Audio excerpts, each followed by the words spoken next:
J'ai lu le nouveau livre du docteur David Jacob, professeur d'histoire à l'Université du Temple, concernant sa recherche extensive concernant le phénomène des abductions extraterrestres. Le docteur Jacob dit qu'après de nombreuses années de recherche rigoureuse, il sait pourquoi les extraterrestres sont là et qu'il est effrayé. Il postule que la reproduction de progéniture est l'objectif primaire, la facette occulte du phénomène d'abduction. Est-ce le postulat correct? En partie, mais ce n'est pas le truc complet. Existe-t-il une raison dominante? Remplacement. De qui? Vous. Que voulez-vous dire? La création d'une nouvelle race d'hommes ou l'enlèvement d'hommes spécifiques afin de les remplacer avec des clones ou peu importe. La première option, majoritairement. Voyez, si quelqu'un désire créer une nouvelle race, quoi de mieux que d'hybrider en masse, puis réincarner en masse? Voyez, si quelqu'un désire créer une nouvelle race, quoi de mieux que d'hybrider en masse puis réincarner en masse, spécialement lorsque l'espèce hôte est pour toujours ignorante, contrôlée et anthropocentrique. Quel environnement magnifique pour destruction et conquête totale de remplacement. Voyez donc, cela répond à mes autres questions selon les objectifs. Dans le livre, Dr Jacob dit que les enlèvements en cours se passent à travers des familles particulières et spécifiques. Dans le livre, Dr Jacob dit que les enlèvements en cours se passent à travers des familles particulières et spécifiques. Je cite, au-delà de la protection du fœtus, il existe d'autres raisons secrètes. Si les enlèvements, comme toutes les évidences l'indiquent clairement, correspondent à un phénomène intergénérationnel dans lequel les enfants des personnes se faisant enlever sont eux-mêmes enlevés, alors un des objectifs des extraterrestres est l'enlèvement d'autres générations de plus d'enlevés. Si les enlèvements, comme toutes les évidences l'indiquent clairement, correspondent à un phénomène intergénérationnel dans lequel les enfants des personnes se faisant enlever sont eux-mêmes enlevés, alors un des objectifs des extraterrestres est l'enlèvement d'autres générations de plus d'enlevés. Tous les enfants de gens se faisant kidnapper sont-ils incorporés dans le projet? Toutes les évidences semblent suggérer que ce soit le cas. Si un kidnappé a des enfants avec un an enlevé, les chances sont que tous leurs descendants soient enlevés. Toutes les évidences semblent suggérer que ce soit le cas. Si un kidnappé a des enfants avec un an enlevé, les chances sont que tous leurs descendants soient enlevés. Cela signifie qu'à travers l'augmentation de la population, les processus de divorce, de remariage vont augmenter rapidement à travers les générations. Quand ces enfants grandissent et se marient eux-mêmes, tous leurs enfants, qu'ils se marient avec un enlevé, seront aussi enlevés. Quand ces enfants grandissent et se marient eux-mêmes, tous leurs enfants, qu'ils se marient avec un enlevé, seront aussi enlevés. Afin de protéger la nature intergénérationnelle de programmes de reproduction de progéniture, ceci doit rester secret des enlevés. Afin de protéger la nature intergénérationnelle de programmes de reproduction de progéniture, ceci doit rester secret des enlevés afin qu'ils continuent eux-mêmes à avoir des enfants. Si les enlevés savent que le programme est intergénérationnel, ils peuvent décider si oui ou non avoir des enfants. Cela mettrait un obstacle critique par rapport au projet en cours, ce que les extraterrestres ne peuvent permettre. La raison finale du secret est de répandre ce projet de reproduction d'hybrides et l'intégrer littéralement au sein et au cœur de la société.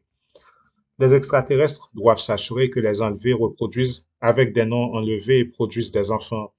Les extraterrestres doivent s'assurer que les enlevés reproduisent avec des noms enlevés et produisent des enfants. Cela signifie et suggère que des lignées humaines sont susceptibles de pause. Les noms enlevés, le mariage avec ceux ne se faisant pas enlever correspondrait-il avec des portails organiques? Le mariage avec ceux ne faisant pas enlever correspondrait-il à des portails organiques? Nous vous l'avons déjà dit, l'expérience NASA est un essai expérimental et maintenant vous en voyez les similarités, n'est-ce pas? Je les vois. Nous vous avons parlé de l'expérience des natifs américains vis-à-vis des Européens, mais aussi ce que les êtres terrestres de densité 3 font subir aux êtres de densité 2. Tout cela devrait vous inspirer afin de vous offrir un aperçu de ce qui vient. En d'autres termes, vous n'êtes pas si spécial, malgré votre perspective. Et nous vous avons averti qu'après la conversion des hommes en densité 4, les Orions et leurs alliés de nature négative eux-mêmes en densité 4 espèrent vous contrôler là-bas. Assemblez tout cela et qu'avez-vous? Vous devez maintenant savoir que c'est l'âme qui compte, pas la biologie. D'autres vous ont manipulé génétiquement, psychiquement, afin que vous soyez corps-centrique. et ce malgré les efforts des êtres de densité 4 à 6 d'orientation positive. La voile n'est pas pliée. La grande question, que sommes-nous censés faire avec cette information? Comme avec tout, ce n'est pas ce que tu fais avec, c'est que tu es en possession et c'est tout. Est-ce possible de les faire déjouer, les êtres d'orientation négative vis-à-vis de ce projet? Avez-vous été en mesure de déjouer les civilisations de forces colonisatrices au niveau de la surface terrestre tout au long de l'annale historique? Ont-ils dit ce que nous pensons qu'ils ont dit? Oui, c'est incroyablement dépressif. Et vous désirez un jardin rose. Vous avez dit quelque chose à propos de la transition en densité 4. Créons un niveau de confrontation à armes égales. Les gens vont se réveiller et il y aura une confrontation entre hommes et extraterrestres, correct? Et si ce niveau de combat est à armes égales, la situation ne serait pas similaire au même titre que les conquérants face aux Aztèques, aux natifs américains. Faux, tous ces drames ont été entre êtres de densité 3. Par ailleurs, les lapins, les rats, chiens, etc. ne sont pas au même niveau de combat à armes égales face à vous. Les extraterrestres sont-ils au courant de la venue de comètes et ce genre de trucs? Correct. Ont-ils l'idée que ce qu'ils font, cette nouvelle race sera en mesure de survivre au cataclysme? Évidemment. Évidemment, est-ce le fait qu'ils vont survivre ou qu'ils croient qu'ils vont survivre? Les deux options. Vous nous avez déjà dit que c'est comme un combat cosmique, que le cycle permettrait la création d'une balance, et j'essaie donc de comprendre. Vous ne voyez pas le plus important. Quel est le point fondamental? Vos âmes et consciences. En d'autres termes, nous avons choisi de venir à ce point particulier afin d'expérimenter la prise de contrôle planétaire, sa destruction, sa conquête, jusqu'afin d'expérimenter, mourir et réincarner. Négatif. Vous semblez être sous l'impression que seules les expériences positives sont acceptables. Le point est que les leçons acquises au niveau de l'âme n'ont aucun prix. Mais c'est affreux. Question de perspective. Si vous vous en allez trop tôt, vous allez rater l'expérience. Vous dites que la connaissance protège. Contre quoi spécifiquement? De nombreuses choses. Par exemple, dans votre cas, les traumatismes et confusions de post-transformation. Par exemple, dans votre cas, les traumatismes et confusions de post-transformation. Alors la transition de densité 3 à 4 et de 3 à 5 sont traumatisantes. Correct. Les deux. Si une personne ne possède pas ce choc et traumatisme, la transition se passe mieux et l'individu se débrouille mieux au sein du nouveau plan d'existence. Correct. Extrait.